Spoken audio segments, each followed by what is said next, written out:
पंडित जी दर्शक इंतजार कर रहे थे कि आज का महाउपाय यानी महामंत्र क्या है, क्योंकि आज बहुत खास है महाउपाय।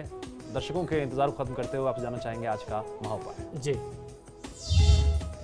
जी बिल्कुल, आज का महाउपाय बहुत ही विशेष है, खास तौर पर उन लोगों के लिए जिनके लिए ये पितृपक्ष पहली बार आ रहा है या जिनके परिवार में माता या पिता का देहांत पिछले वर्ष में हुआ। तो उनके लिए ये जो पक्ष है, 15 दिन का ये जो समय है, ये जो काल है, आपको ये जानना बहुत आवश्यक है किस प्रकार आपको अपने पितरों के प्रति कृतज्ञता अर्पित करनी चाहिए। यदि आपने अभी तक आपके परिवार में देहांत होने के बावजूद भी पितृपक्ष को सही तरीके से नहीं किया, तो आप भी ये जानें कि किस तरीके से पितृपक्ष को निभाना चाहिए और इसका महत्व क्या है। अपने पूर्वजों के प्रति श्रद्धा का महापर्व बताया गया है पितृपक्ष में। आइए जानते हैं कि पितृपक्ष में क्या करना चाहिए। पूर्वजों के प्रति श्रद्धा का महापर्व है। अश्विन कृष्ण पक्ष की प्रतिपदा से अमावस्या तक की जो तिथि है वो पितरों का श्राद्ध करने की परंपरा हमारे शास्त्रों में बताई गई है। इसीलिए इस पूरे 15 दिन के पक्ष को पितृपक्ष कहते हैं। पितृपक्ष अपने पूर्वजों के प्रति अपनी कृतज्ञता प्रकट करने, उनका स्मरण करने, उनके प्रति श्रद्धा अभिव्यक्त करने का बहुत ही महत्वपूर्ण महापर्व माना जाता है। इस अवधि में पितृगण अपने परिजनों के समीप विविध रूपों में मंडराते हैं और अपने मोक्ष की कामना करते हैं। परिजनों से संतुष्ट होने पर पूर्वज आशीर्वाद देकर के हमें आने वाली अनिष्ट घटनाओं से सुरक्षा करते हैं, अर्थात हमारी रक्षा करते हैं, हमें बचाते हैं। ऐसा हमारे शास्त्रों का मत है। यदि हम अपने पूर्वजों के प्रति अपनी कृतज्ञता व्यक्त करते रहें, समय समय पर उन्हें मजबूत करते रहें विभिन्न प्रकार के कर्मकांड के माध्यम से, तो वो हमारी सुरक्षा करते हैं। वो हमारी सुरक्षा कई प्रकार से करते हैं। हमारे अज्ञात शत्रुओं से करते हैं जो हमारे ऊपर लगातार चोरी छुपे तंत्र मंत्र करते हैं, भूत प्रेत, बाहरी जो ऊपरी हवा है, और उसके अलावा ग्रहों के दुष्प्रभाव से कोई बहुत बड़ी समस्या आनी है, इन सारी चीजों से सुरक्षा करते हैं हमारे पितृदेव। जिस भी तिथि में किसी व्यक्ति के माता पिता का देहांत हुआ होता है, उस तिथि में उनका श्राद्ध करना चाहिए।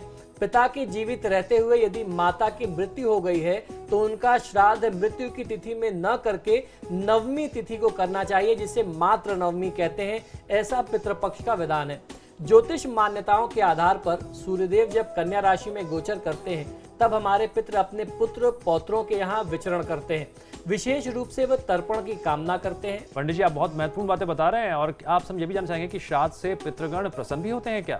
जी बिल्कुल, श्राद्ध करने से जब आप विशेष तिथियों में उनके निमित्त आप दान करते हैं, किसी ब्राह्मण को भोजन कराते हैं, जो श्राद्ध की परंपरा है, यदि आप उसको करते हैं तो निश्चित ही पितृगण प्रसन्न होते हैं।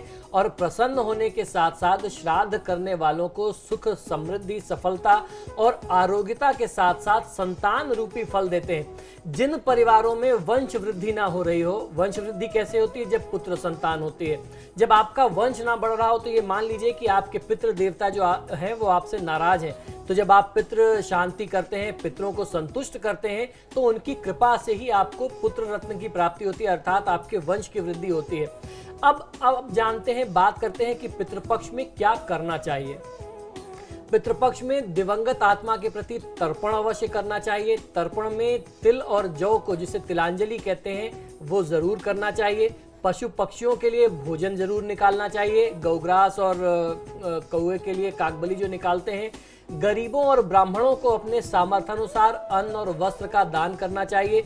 जिस भी वस्तु से आपके पूर्वजों का स्नेह था, मान लीजिए कि किसी व्यक्ति की माता का स्नेह बहुत ज्यादा था, एक रेडियो से उनको गाना सुनने की बड़ी प्रसन्नता होती थी, गाना सुनने का उनका बड़ा शौक था, या किसी के पिताजी थे वो साइकिल का प्रयोग नियमित करते थे, तो यदि आप अपने सामर्थ्यानुसार किसी गरीब व्यक्ति को जिसकी आवश्यकता हो उसको आप ऐसी चीजें देते हैं, तो निश्चित ही आपके पितृ जो है उससे प्रसन्न होते हैं। शुभ और कोई नए कार्य की शुरुआत इन दिनों में नहीं करनी चाहिए, और उसके साथ साथ नियमित तौर पर इन 15 दिनों में सुबह और शाम यदि संभव हो सके तो दोनों समय में पितृ स्तोत्र का पाठ करना चाहिए किसी भी व्यक्ति को, जिससे आपके पितृ देवता जो है वो संतुष्ट होंगे, और जब वो संतुष्ट होंगे तो आपका कल्याण अवश्य होगा।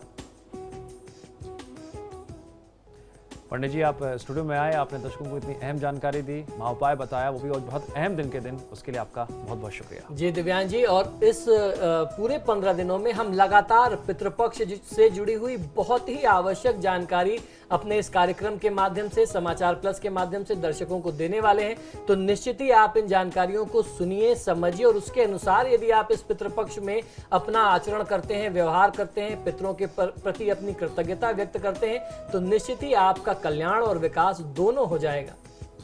धन्यवाद पंडित जी। और फिलहाल हमारी इस खास पेशकश में इतना ही। आप देखते रहिए समाचार प्लस।